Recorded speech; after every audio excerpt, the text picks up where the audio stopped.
The Cold War was a terrifying period of American history and of world history in general because the threat of nuclear annihilation loomed large. And we call this period the Cold War because hostilities never got hot in the sense that they never materialized into the fire of bombs. However, this is misleading because if one understands the Cold War in the broadest sense as um, conflict between the Soviet Union and its satellite states and allies versus the United States and its allies, and even more generally between communist ideology versus capitalist ideology, then one could argue, in my opinion, convincingly, that the Cold War was actually a very deadly time in history, right up with World War II and World War One. Because if you include all the proxy wars, genocides, and civil wars that can, in some sense, be traced back to Cold War dynamics, this was just a brutal period of history with tens of thousands of lives, if not more. And it's hard to quantify because with when you're tracing historical cause and effect, was this the result of this or that? It's difficult because historical change happens as a result of a whole ecosystem of causes.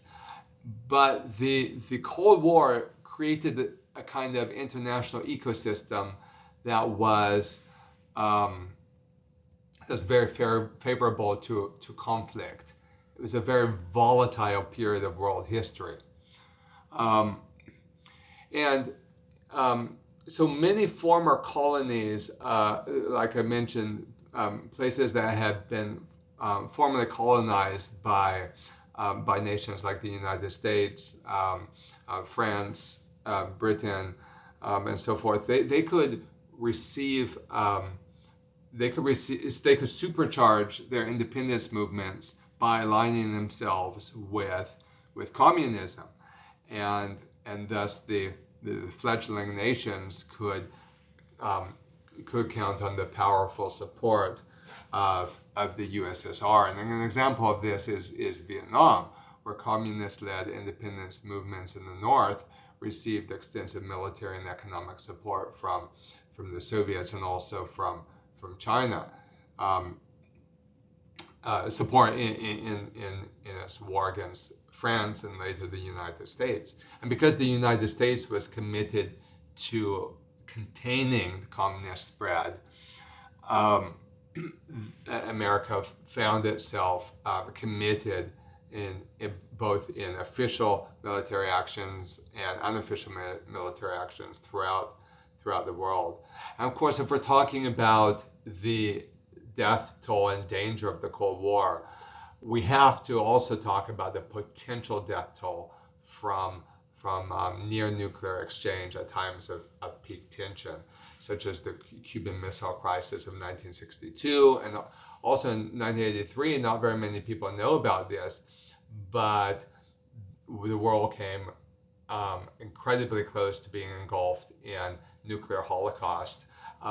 There was because of equipment malfunction, the Soviet systems thought they detected bombs coming from the United States. It was weird weather patterns, but the machines gave the order to launch a retaliatory strike against the United States. It would have destroyed America, thousands of nuclear warheads. But thanks to a very very shrewd and thoughtful soldier being on duty that night, that did not materialize. But my point is this was a very very dangerous and also deadly time of human history. Many of us or our parents lived through these days and can remember it. So, to help us understand some of these dynamics, what it was like growing up in the Cold War, I have my father here. Hi, Dad. Oh, hey, Robin. So, why don't you introduce yourself and then tell us what it was like for both you and your parents growing up in the Cold War period? All right. Well, my name's Michael Phillips. I'm Robin's dad. I'm a classic textbook baby boomer. I was born in 1946. My dad was in the Second World War and was discharged in 1945. Landed back in the States, and 2 weeks later, he and my mom were married in 1945. I was born in 1946. So, though the Second World War was prior to my lifetime, I grew up hearing about it and knowing that my dad was involved and was a veteran and was in Europe. And my dad wasn't a real talkative man, but there were still some stories of places he was and his experiences in the war.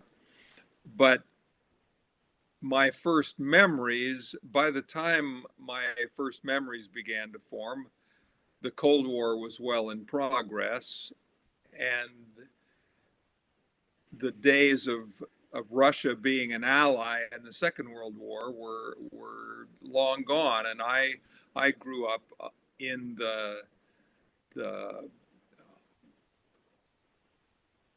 with the sense of the Cold War really being a major and dominant force and factor in our lives when we were young.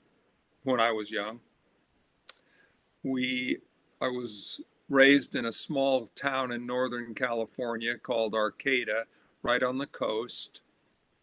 And one of my early memories was of my parents volunteering with other people in town to stand guard watching for Russian airplanes. Now, we were thousands of miles from Russia, and we were in a completely unvulnerable place on the northern coast of California, and yet the threat, or the supposed threat, was so keen that the entire community, and I assume this was the case in other coastal communities, the entire community volunteered to sit at this little makeshift hut with windows looking out over the coast with charts on the wall identifying different types of planes and to report any suspicious activity or Russian planes. Now, to my knowledge, there were never any Russian planes ever, but I have a memory of my folks being part of the volunteer group that went for an hour or 2 hours. I assume it lasted 24 hours a day. I don't really know that. I just have the image of this little hut with the great big plate glass windows looking out over the coast. It was kind of on a high point in Arcata. And that's my first sort of exposure to the Cold War. Later, I have no memory of being in school and having to hide under desks and do air raid drills. Maybe we did, but I don't remember that. I do remember, though, when the craze became sort of nationwide to build underground bunkers and bomb shelters. And I think Rob and we have shown you that one that's still there out by the Arcata airport. Just in a field, there's just this little mound of cement, and it was just one of the most visible bomb shelters that was built. As far as I know, it's still there after all this time. Those are my early memories of kind of being under the clouds, so to speak, of the Cold War. Wow, that was really interesting. And I want to come back to my dad in a minute, but first I thought it would be helpful to fill in just a little more of the historical picture. Perhaps the area of greatest tension in the Cold War was one of the regions where no actual conflict ever broke out, namely the division between Western and Eastern Europe, as seen in these maps. The Soviet Union, having progressed westward at the end of World War II, never left. And while these nations were not technically part of the Soviet Union in the way that, say, Ukraine was part of the Soviet Union, they were forced to become allies of the Soviets and to adopt communist economic and ideological modalities. And the most significant expression of this separation in Europe between the Soviet satellite states and the free world was, of course, the wall through the middle of Berlin. But although the Berlin Wall was the most symbolic expression of this division all along the border of Germany, and not just Germany, but all the Warsaw Pact nations of the East. There was walls, checkpoints, watchtowers, and fortifications, and border crossings were allowed under very tightly regulated conditions and with the proper paperwork. But even with the proper paperwork, crossing the border was dangerous. Now, although someone on the West German side could walk right up to the wall, members of East Germany, or the DDR as it was called, they couldn't walk up to the wall, and if they tried, they would be killed. Because on the DDR side, there before the wall, there was a buffer zone, kind of no man's land, with watchtowers, barbed wires, alarms, anti-vehicle ditches, automatic booby traps, and minefields. And then even if you navigated through all of that, then you come to the wall. And here is a picture of a typical watchtower on the DDR side. And these fortifications were not just to keep people from escaping into freedom, but they were also defensive, because on the western side, over 1 million NATO troops were positioned for outbreak of hostilities. Now, as I mentioned, the most symbolic part of this barrier was the wall separating West Berlin from East Berlin. It initially started out as a barbed wire fence that went up overnight on August 13th, 1961.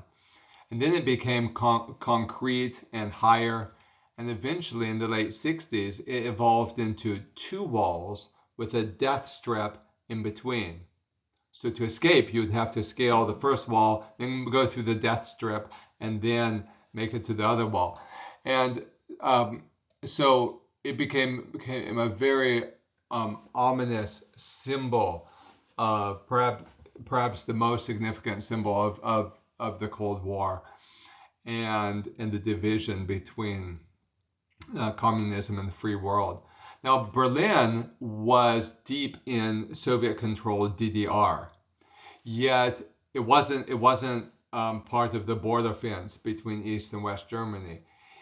It was so what happened was that after World War II, the city of Berlin had been partitioned into 4 different administrative zones with British, French, American, and Soviet garrisons.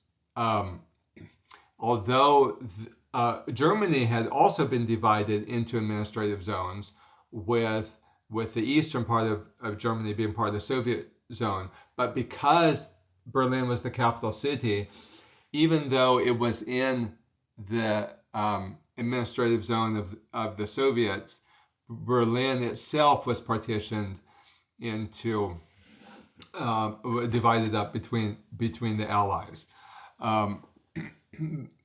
because it was the capital city.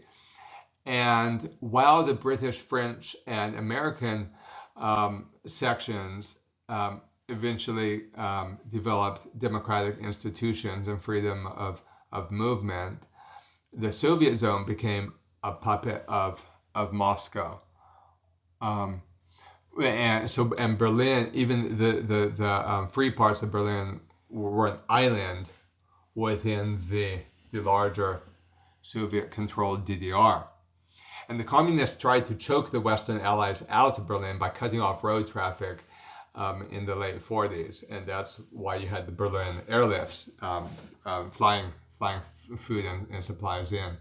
But the Soviets couldn't actually, although they tried to choke out the Allies, they couldn't actually move in by force without causing full-scale war, and they knew that.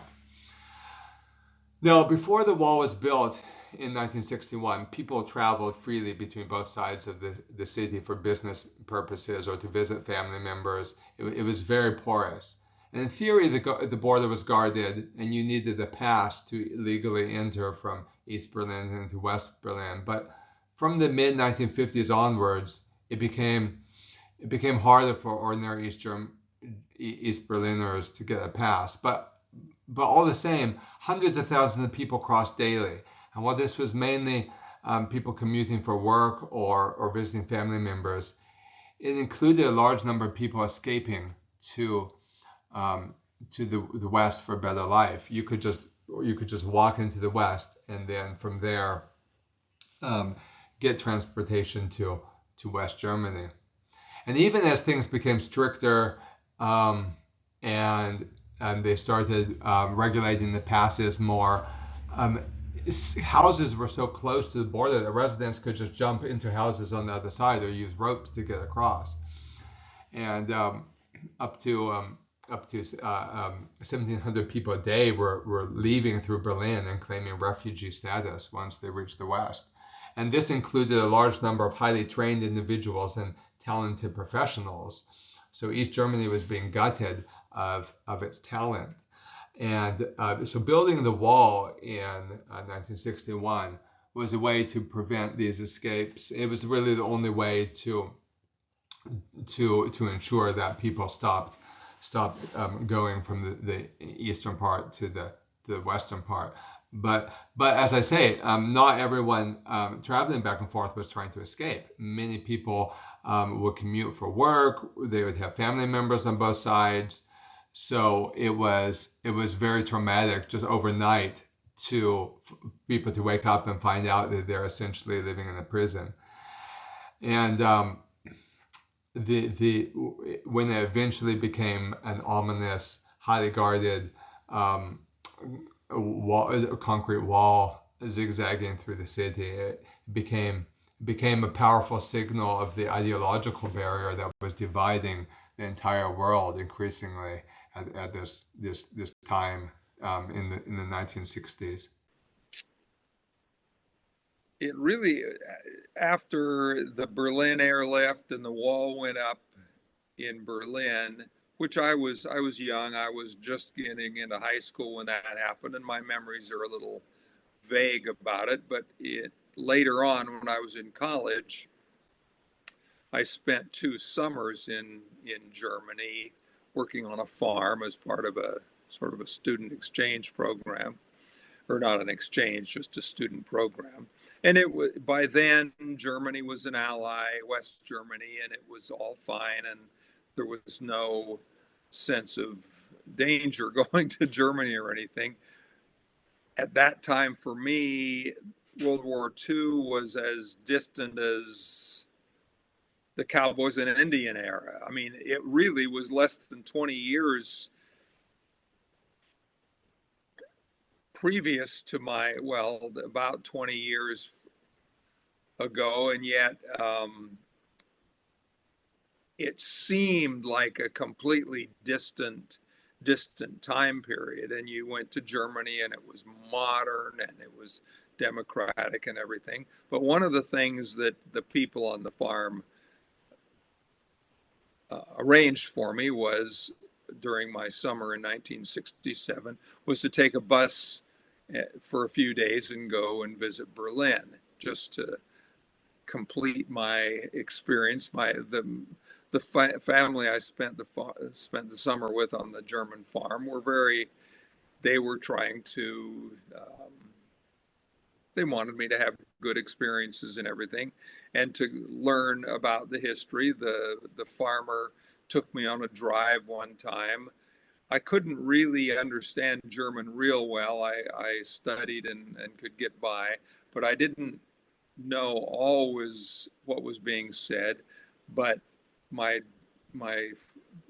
German farmer host put me in the car and took me on a drive one afternoon, and we wound up, I think, on the other side of the border fence, looking across into old, abandoned, derelict prisoner of war camps. And excuse me, when you say that you were on the other side of the fence, you crossed over into East Germany? No, I think we were looking across. I don't remember specifically. No, we did not cross into East Germany, but we were looking over a fence, through a fence. It might not have been the fence of the border. It might just have been a fence around the compound, but a prisoner of war camp, or possibly a Jewish internment site. I don't know, but the old farmer was really quiet. It was kind of a somber. He wanted me to see it, but it was very somber. He always made sure that I knew that he was not a Nazi. Nazis, nichts gut, nichts gut. He would say, to make sure I knew he was in the army, but he was not a Nazi. And he took me to see these derelict compounds, and it was very sobering. It was sobering for me. It was sobering for him. He just kind of stood and looked and didn't say anything. But in any case, they also later that summer put me on a bus to cross through East Germany on the road that went through East Germany that was allowed. Was this road? This road was like a tunnel through. It was like the DDR like into Berlin. Correct. Yes, it was. And so it was carefully. This road going to Berlin was carefully guarded. It was carefully guarded, even though the road itself was technically part of West Germany because it connected West Berlin with West Germany. It was going right through East Germany and fences on both sides, and going into the East Germany sector. Even though the road was free, East German border guards came into the bus. You had to stop, came into the bus, checked all of your identification, and to make sure you weren't the other way, you weren't an East German trying to escape. But anyway, that was fine. The bus took me into Berlin, and I had a couple of days in West Berlin, and it was modern, vibrant, lively, busy and active, and stores and all rebuilt. It was just a modern, vibrant city. And so on one afternoon, I walked to Checkpoint Charlie because I wanted to just go into East Berlin. And it was heavily guarded. You had to show your passport identification, all of that business. And then you were allowed into East Berlin. One of the things they did is they recorded how much money you had, if you had money on you. And so they took note of that before you went in, the East German guards. And then I was free to go into East Germany. I walked around for an hour or two. It was dreary. It was cold. There was no life. There were no stores. There were still bombed out sections of rubble and and it was just lifeless. It was kind of creepy, actually. And then as I was walking just in this kind of lonely stretch of East Berlin on a street, these two young men, probably not much older than me, maybe in their 20s, they approached me and sort of accosted me, and I was nervous. I didn't know what to do, and they wanted to exchange some money with me. I was afraid to say no because I was afraid that these guys might not be be guys I wanted to make angry. And they said, "We'll trade you East German marks for West German marks. They're exactly equal." And I had no clue. I didn't know any reason not to. Um, and they didn't explain why, but I later realized because the East German money was basically worthless. But just to get out of the situation, I agreed, and I had 20 marks of West German money, which amounted to about $5. It wasn't a lot of money, but it was enough back then, and it was enough for me. And I gave them 20 marks of West German money, and they gave me 20 marks of East German money. And it was play money. It was just, it might have been from a Monopoly game or something. It was just, the money I gave them was hard coin, and the money they gave me was play money. But it was 20 marks, and when you say it was play money, it was the official currency of the DDR. It was official currency, but because of inflation, it didn't go very far. You probably could have cut it with scissors. It was just like, it wasn't hard metal. It was some kind of, it was like aluminum or something. Okay. But anyway, it was 20 marks. It was official East German currency. I figured, okay, I'll change it back at the border because that's what they told me I could do. And so I went about my merry way and then went back to Checkpoint Charlie and tried to change the East German marks into West German marks. And that alerted the guards. Where did you get this money? And all of a sudden, they hustled me off into a little booth. Oh boy.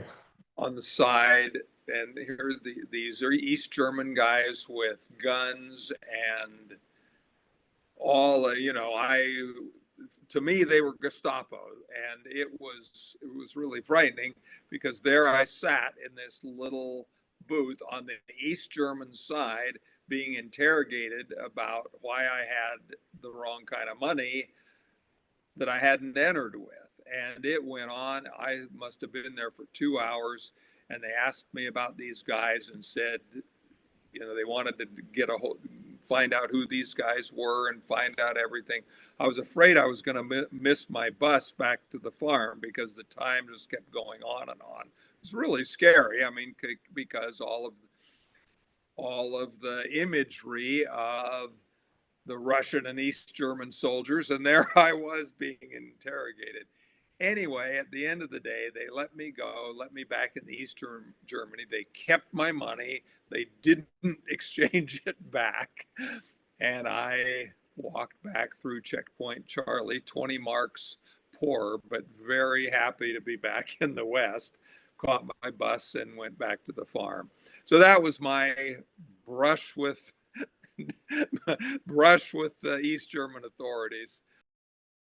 In 1987, President Ronald Reagan visited the wall at the Brandenburg Gate in West Berlin, and he famously declared, "General Secretary Gorbachev, if you seek peace, if you seek prosperity for the Soviet Union and Eastern Europe, if you seek liberalization, come here to this gate. Mr. Gorbachev, open this gate. Mr. Gorbachev, tear down this wall." That was what Ronald Reagan said in his famous address of June 12th of 1987. A year before Reagan's speech, when I was 11, I traveled with my family to the West German farm that my dad had visited as a student. Um, and here's my dad helping Hans with the milking. And here's me helping with the mucking out of a stall. And here I am with Hans, the farmer. This is the son of the older farmer that my dad had originally worked for when he first came over as a student. The farm has been in the family for many generations. And yeah, ever since that experience, I wanted to be a farmer, and I think that's why I have such a love of the outdoors. Although I never actually became a farmer, I became a professor instead. So I get to think about all these things. And there was a lot to think about because of the history that happened at this time that I was able to live through.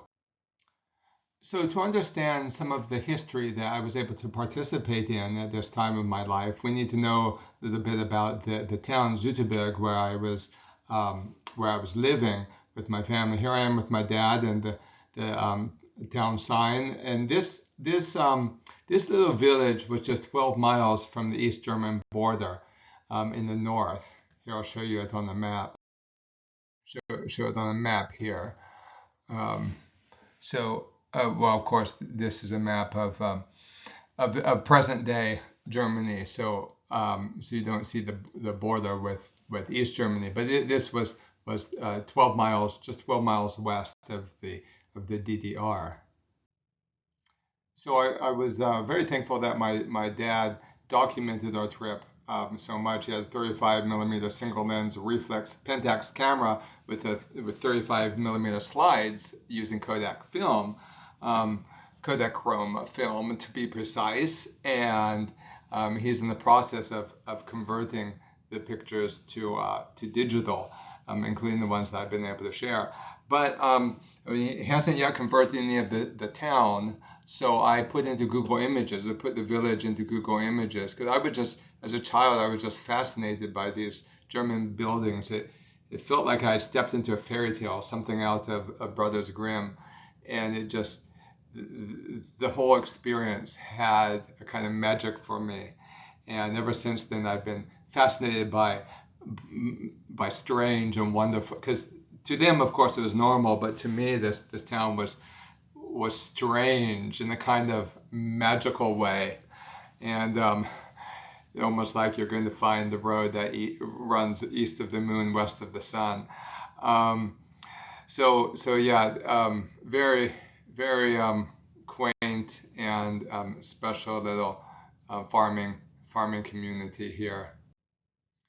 Here I am with my two brothers, Patrick and Gregory, taking the cows home. I don't know if we're taking the cows home or if we're taking them to the barn to be milked. But in any event, this was before industrial farming came. It was somewhat industrialized, but it was still very very personal with the animals and a connection to the land.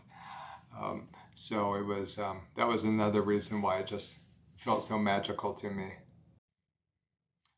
All the cleaning had to be done by hand, the old-fashioned way with a pitchfork. We didn't have any big machines to do all the work for us. And here are some more pictures of me mucking out. But we didn't stay at the farm all the time. We traveled around and we went down to Bavaria in the south where I picked up this costume, and we traveled around Europe in general. And it's one of these travels that I want to talk about next. So remember that the farm village where we're at was only 12 miles west of the East German border. And one day we got in the car and we drove to the very edge of West Germany where we saw the wall separating the communist world from the free world. This is my father and two brothers next to the wall. And notice that I'm absent. I was too scared. I was frightened, knowing that the fence is sometimes electric, and also on the other side, I don't know if it's visible in this picture, but you could see a guard on the other side of the wall in a tower peering down at us. It was very scary, and I stayed at a safe distance. And then my dad took one of me at the safe distance, while my mother and two brothers um, ventured to the ventured closer to the wall. Not right up to it, obviously, but as close as they dared.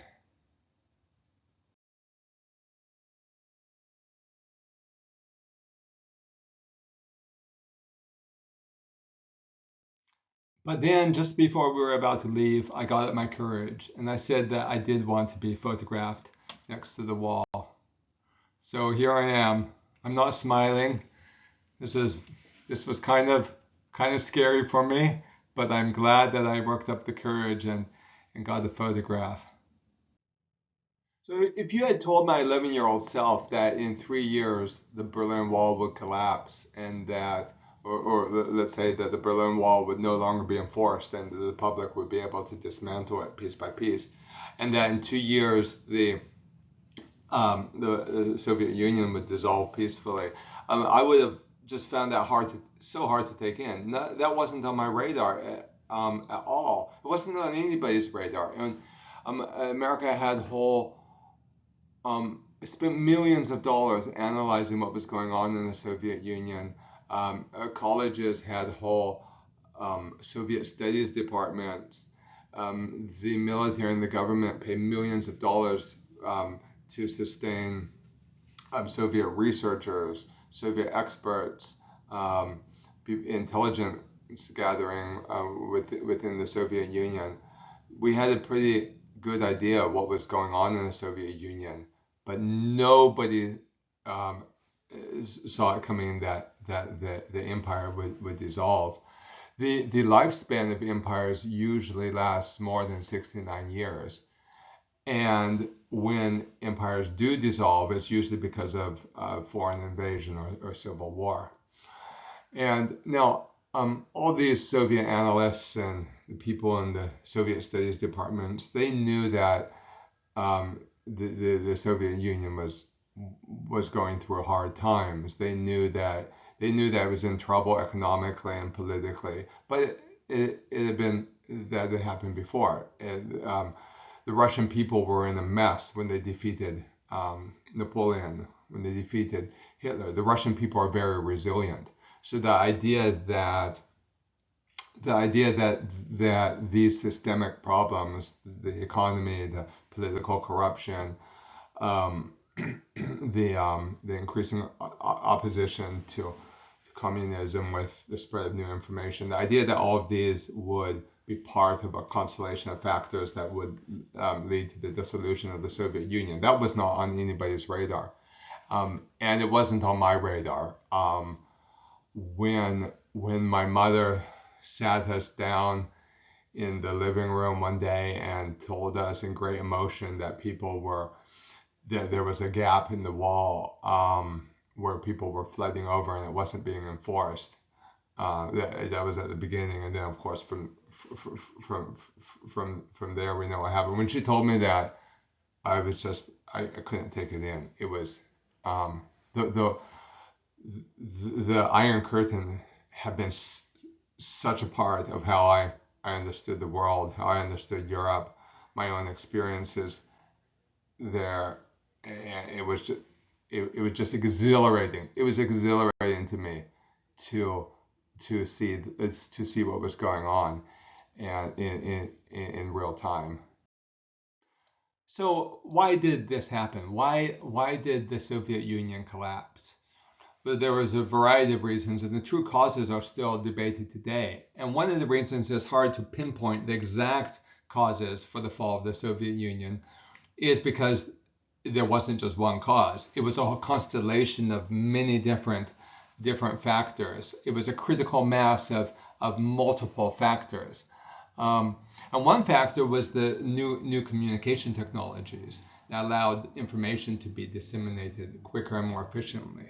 The Soviet system, and this is in general true of most communist countries, they survive by carefully censoring all information so the public only gets a curated information that has been state approved.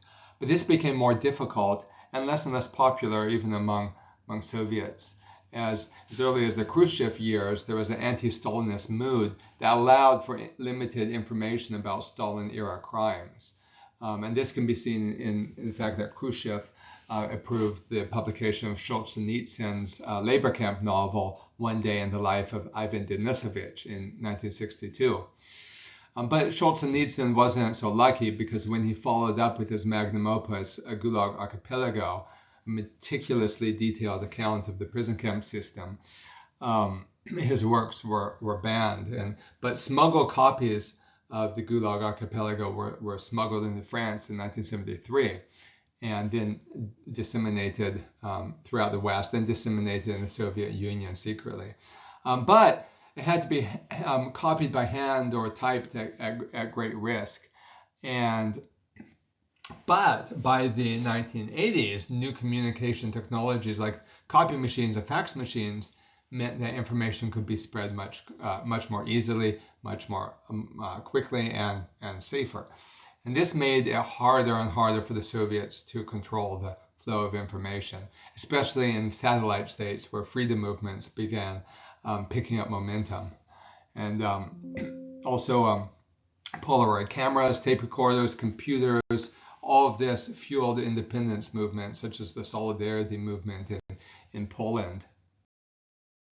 So Mikhail Gorbachev served as the general secretary of the Communist Party from 1985, and he embraced a new mood toward information with policies like glasnost, openness. This indicated increased transparency, allowing Soviet citizens to have more of a voice and to discuss problems without fear, even criticism of leaders. He truly believed in communism, and he believed that more openness, more transparency with information could only help the communist cause. And also perestroika, restructuring. He wanted to create new economic incentives to break free of the command economy, hoping that things could be revived. Because at this time, the Soviet economy was in very bad shape, suffering under the burden of strict communism. And although still communist, he thought, well, maybe if we relax things a little bit, kind of like we see China doing, maybe this could help to revive things. And he was outspoken about these ideas even before becoming general secretary. So why was he welcomed? Why was he allowed to be at the helm of the Soviet Union when couldn't people see that things might unravel? Well, so it's true that these ideas, once unleashed, had consequences that even Gorbachev did not foresee. But the Soviets were ready for some level of change. They brought in Gorbachev as an agent of change because they had been suffering under a very stagnant bureaucracy, and the situation that the Soviets were in, that the Soviets found themselves in, could not have continued in a sustainable way. Gorbachev inherited a nation that had been stagnating and corrupted for decades. The rulers before him, Brezhnev and then briefly Yuri Andropov, I don't know if I'm pronounced that correctly, but they seem to epitomize this stagnation of a bloated bureaucracy and ineffective leadership. And communism, once a seemingly exciting revolutionary movement, it had become an oligarchy of stagnant and ineffective career politicians. And then you add to this that there was economic hardships caused in large part by an unsuccessful war in Afghanistan, the hardship of trying to keep up with the United States. The Cold War was very expensive because the Soviets had to keep up with an arms race that they always felt behind on. And the war in Afghanistan, the arms race, the political stagnation, all of this left the Soviet Union on the verge of economic collapse. And that's why Gorbachev's promise to bring restructuring to the government seemed like a fresh and needful alternative. Nobody, even him, not even Gorbachev himself, could foresee what would happen once the genie was out of the bottle, so to speak. Now, Gorbachev's understanding of glasnost evolved, and the Chernobyl incident had a lot to do with that. On 26th of April 1986, the number 4 reactor of the Chernobyl nuclear power plant in modern-day Ukraine exploded, sending radioactive material into the countryside. It was 400 times more radioactive than the combined atomic bombings of Hiroshima and Nagasaki. It was really bad for the people living there, but it was also bad for the credibility of the Soviet system as a whole. The government, including initially Gorbachev, they tried to just cover it up, to downplay it, as if everything was fine, and they went on with May parades, just as if everything was normal, even though people should have been protected and staying indoors. And as Gorbachev reflected on this, it seemed to be a crucial turning point in his own thinking. In fact, later he would reflect that he would say this from his perspective, Chernobyl was a key pivotal event in the collapse of the Soviet Union, and the tragedy impacted him deeply, because he understood that it was a symptom of the whole system being sick and in need of major reform. And as his thinking evolved, his solutions became more and more radical. Now, during our first trip to Germany, the one that I already showed you pictures of, that was actually when the explosion at Chernobyl occurred. And I asked my dad what he remembered from that time. So Gorbachev pointed to the accident at Chernobyl as a pivotal event in exposing the whole corruption of the system, the Soviet system, and also causing a widespread loss of confidence. Not only that it happened, but how it was handled afterwards and everything. And Dad, we were in Europe when this explosion happened, right? Yes, it's one of those interesting coincidences of timing that we were there. And I mean, ever since I'd been in Germany as a student, I'd wanted to take Judy, my wife, and then my sons back to the farm to meet my German family. And it had been a long time since we were there. And so we wrote and said, could we come and bring our homeschool to your farm for a few months? And quite a thing to do. But because we were going to be there for 3 months, we went pretty early in the spring. So we went to Germany with our homeschool and all of our lots of suitcases and books and things in early April of 1986. And it was the earliest I'd ever been at the farm. The trees were all bare, the fields weren't growing. Hans was just plowing to do the spring planting.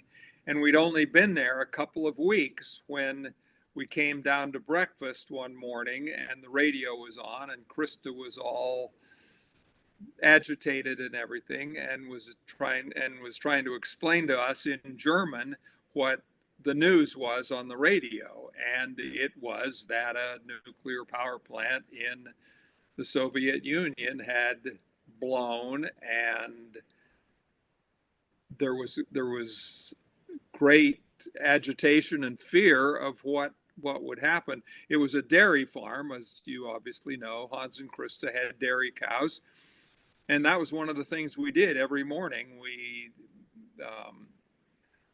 took the cows out to pasture, walked them quarter mile or so, and I'm sure you remember that, with Hans taking them out to pasture and then bringing them back late in the day from the pasture into the barn to be milked again. And when Chernobyl blew, all in Germany, all throughout Europe, they were really worried about the fallout. And the news went out over the radio, which Krista was explaining. It was just that very day it had happened that everybody throughout the country had to keep their cows in. Their cows couldn't go out and graze. They had to keep children inside. Children couldn't play in schools. Had to keep children inside. Couldn't play. Had to be careful of the dirt and the sand and grass because fallout could be everywhere. And nobody knew really what the long-term effect would be. And I think as it turned out, now I don't really know the science behind this. You probably know more than I do. I don't remember if the wind took the fallout in a different direction or if it didn't turned out not to be as bad as people thought. But within a few weeks, we were taking the cows out to pasture again, and everything was sort of fine. But it was in those first moments, everybody was really nervous because nothing like that had ever happened before. Yeah, that was our first trip to Germany, right? That was our first trip. Yeah, we'd only just gotten there and a few weeks, and when it happened. And it's interesting because that was part of the chain of events that would lead to the dissolution of the Soviet Union, which was very visible in our next trip. Which, yeah, 4 years later, we were seeing the wall from the other side, which was quite interesting. That's right. Okay, well, thanks for sharing those memories with us. Yes, you're welcome.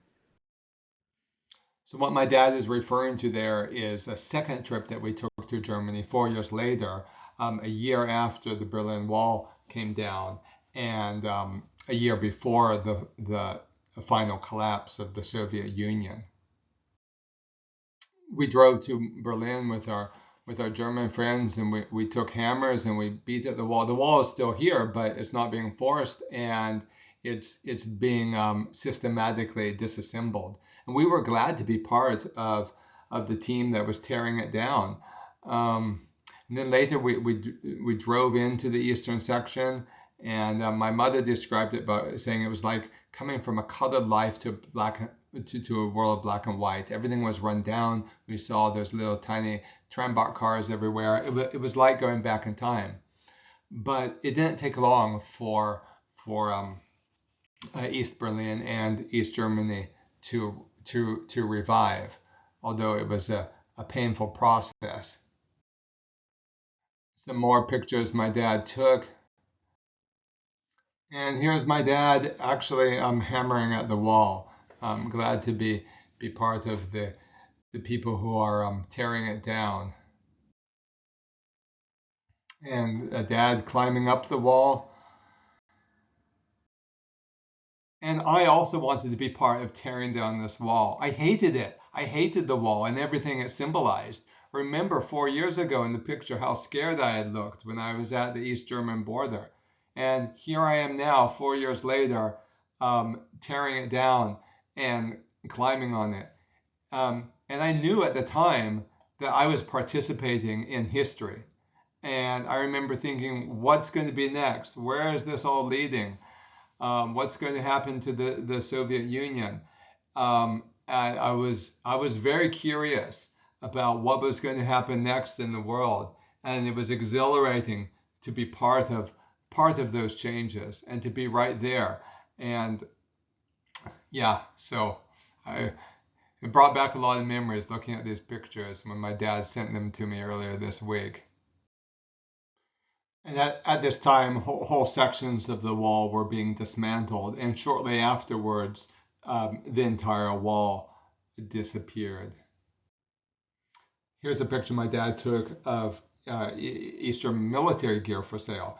I don't know why we didn't buy any, but this is significant because people were just leaving the army, and actually in the Soviet Union as well, people began to just leave the army. Military failure in Afghanistan combined with the fact that the wages couldn't really buy very much in the depressed economy just meant that Soviet soldiers didn't have a lot of they lost the will to continue on in many cases. And of course, the wall goes down in '89, and then in '91, the Soviet Union dissolves. There was a last gasp from Soviet hardliners to try to stop the dissolving of the Soviet Union, and in August '91 there was a unsuccessful coup against Gorbachev, and that, together with successful nationalist movements in the former Soviet-controlled countries, and the momentum that Gorbachev had unleashed, culminated in the Soviet hammer and sickle flag being lowered for the last time over the Kremlin and replaced by the Russian tricolor. This occurred on the evening of December 25th, 1991. And that brought the Soviet Union to an end after 69 years, and the Cold War was over. To have been there at that time, and then 20 years later, well, let's see, not 20 years, but well, close to, actually it would have been 19 years later, when I had a family and I hadn't been back to Germany since.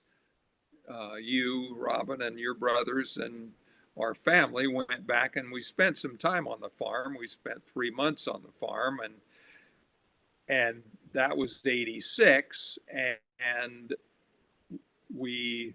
I took you to see the border between the East and the West. And then 4 years later, we went back to Germany in 1990, and it was just after the wall had come down.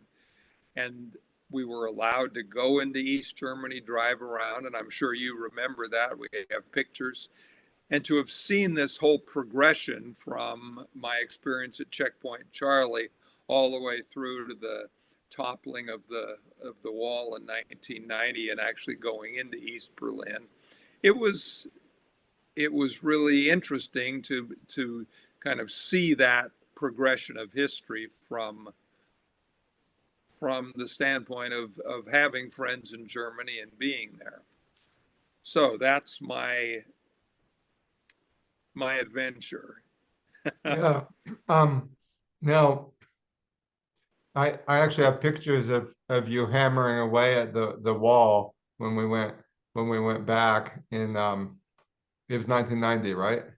Yes, 1990. The wall, I think, 1990. came down, I believe, right at the very end of 1989. I mean, the wall didn't really come down, but the borders were open, and the wall, parts of it were, over the whole next year, people were just hammering away and tearing it down, and gradually the whole wall came down. But when we were there and hammering on it, the borders were open, but the wall was still there. And so we just whacked away and hammered, and I've still got pieces of the wall.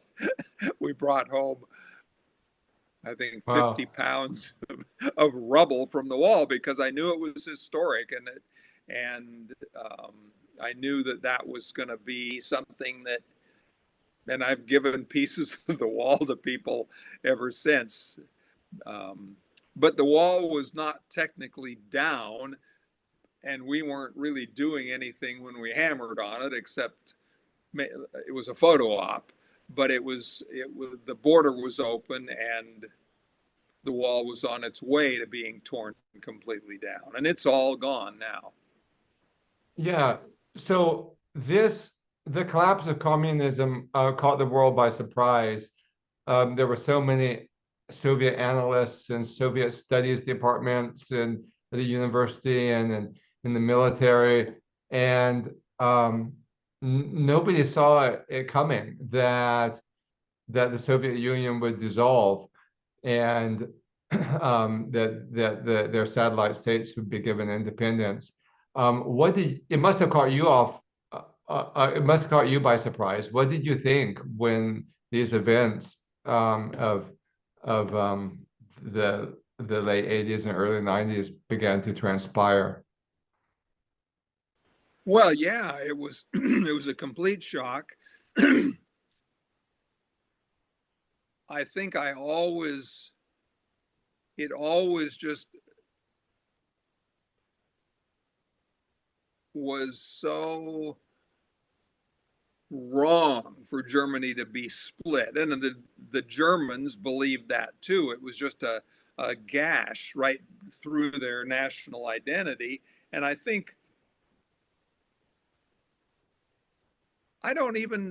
was going to say, I think I knew that someday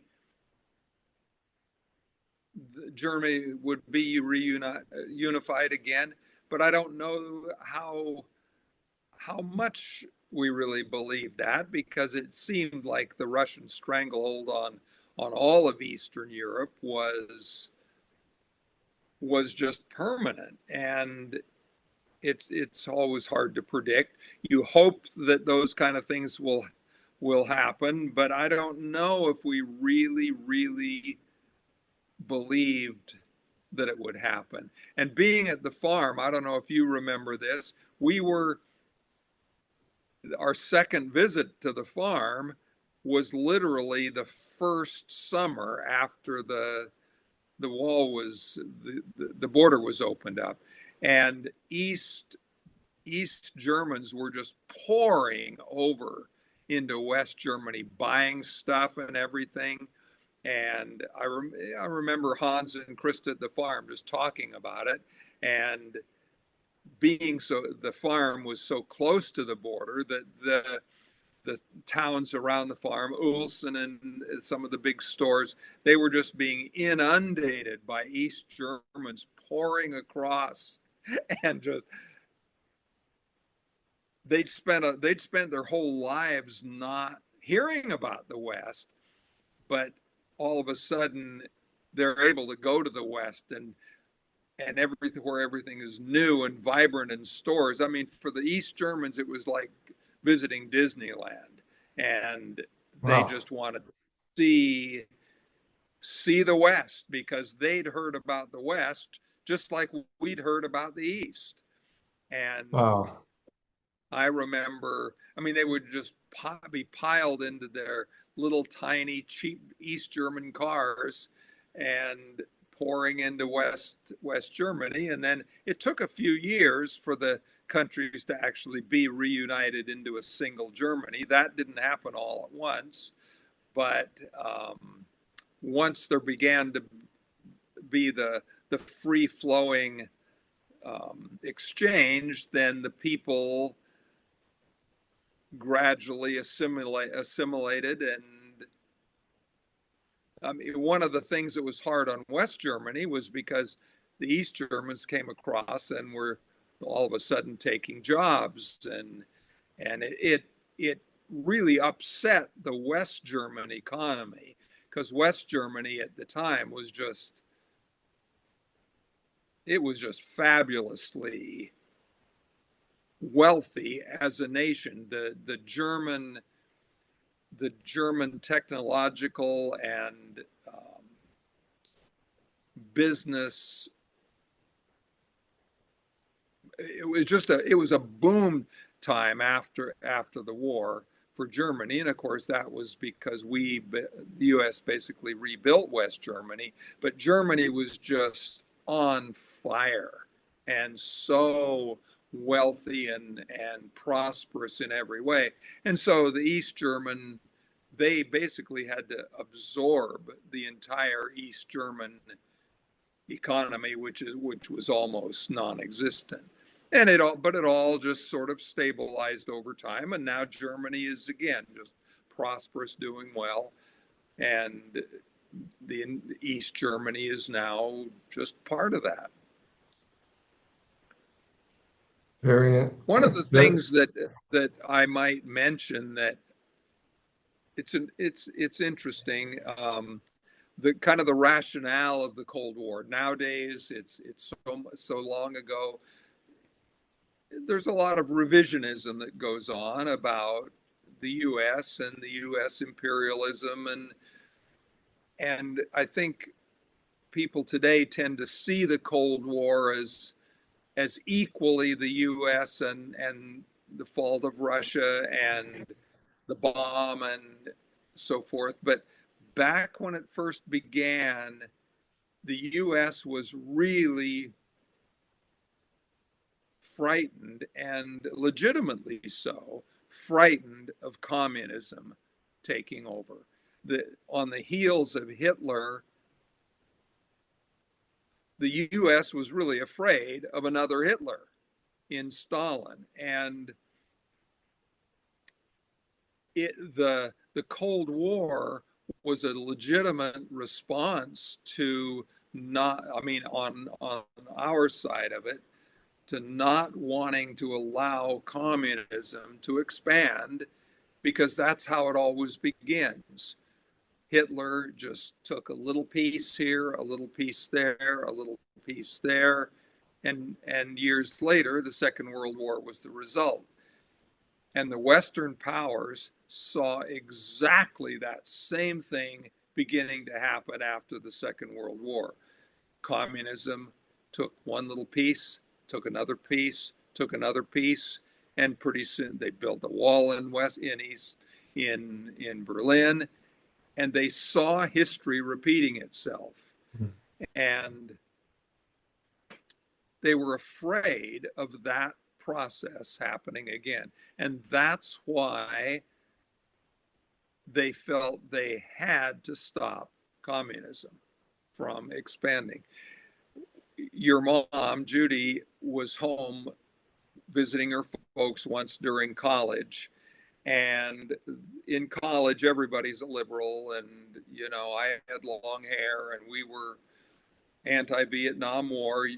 College students are all liberal, and we were liberal too. And Judy was at home talking to her folks, trying to talk about how bad the Vietnam War was and how we ought to get out. And just we were typical liberal students who thought their parents really needed educating about the world and so forth.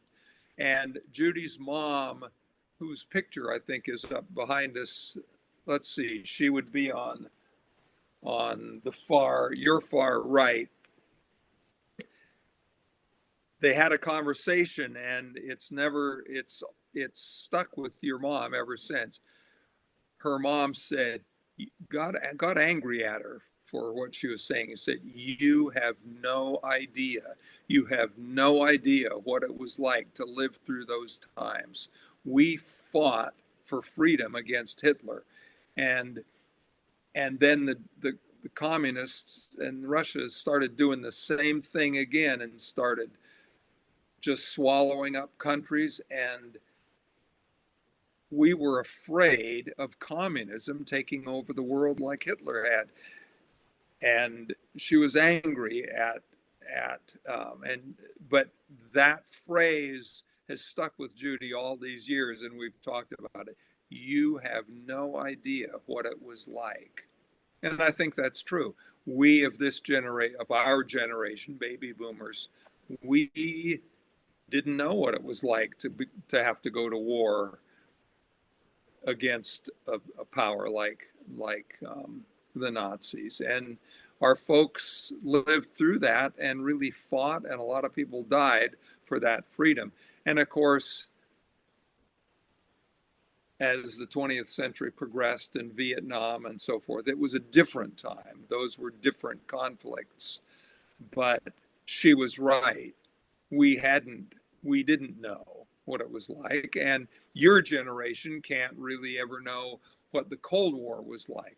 You know, when times progress and you live through your own historical periods. But that's why it's really important to understand the past. And I really appreciate that you're trying to bring clarity and light to this period in American history, because it is important.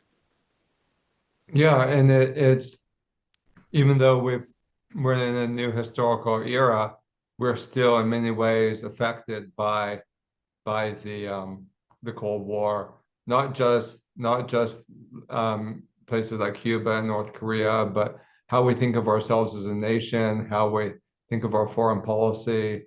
it's all been influenced in ways that are probably beyond even our ability to understand by the dynamics of the 20th century. Would Yeah, you and agree with now you that? see, it's a different time, and many decades have passed, and yet you see it kind of circling back around with the current tensions. I mean, the little window of goodwill after Reagan and Bush and the wall comes down and Gorbachev and so forth. It was a time full of hope. We're going to get together and the world's going to be at peace and everything. And now here we are 50 years later, and in a sense, we're still in a Cold War there with Putin and Trump and different forces and the war in Ukraine. In a sense, it's history repeating itself with different characters on the world stage, but we're still in a Cold War with the threat of nuclear war hanging in the background, just like it was through the 60s and 70s. And everybody's hoping that the war stays a Cold War and doesn't escalate. Yeah. Well, thank you. This has been very helpful. I've even though we've had these types of conversations a lot, I've learned stuff that I didn't even know before. So thank you, Dad, so much for sharing your Absolutely. Yeah, wisdom it's and been fun memories. talking to you, Robin. Okay. Bye. Bye. So there's great optimism, and I remember listening to George Bush Sr. On television, telling that there was going to be a new order of peace, and the idea is that the United Nations would help keep peace in the new era of international tranquility. And this seemed to be realized when the UN intervened to stop the Iraqi invasion of Kuwait in 1991.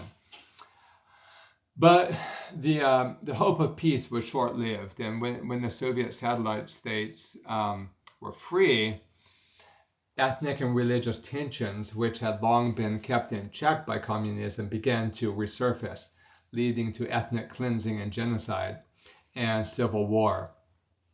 And in the 1990s, the United States was plagued by domestic terrorism and began to get involved in a series of wars in the Middle East. So and this doesn't even include the later problems with Russia, as Putin is trying to restore some of the Cold War era boundaries. So the promise of international tranquility and peace didn't materialize as people hoped, but in the early 90s, there was a great optimism. And I remember listening to speeches from President Bush and feeling this sense of optimism and energy. So as we go on from here, be thinking about how these events of the 20th century have shaped the world we inhabit today. Do some reading and some research as you wrestle with this. But even more important, talk to people from my dad's generation. Talk to some of the baby boomers whose parents fought in World War II and who then lived through the Cold War era and saw the collapse of the Soviet Empire. And their perspectives may be different from ours, but part of living wisely in the present is being able to understand the past, and that means being part of this ongoing conversation of living history. That's why I'm so grateful for my dad to take time out of his schedule to talk to me today. I've learned a lot as I've talked to my dad, as I've looked at these photographs, and as I've reflected on the events of the 20th century. And the more I reflect on it, the more I see so many ways that our world today has been shaped by the Cold War era and by the ways in which the Cold War came to an end. Thank you.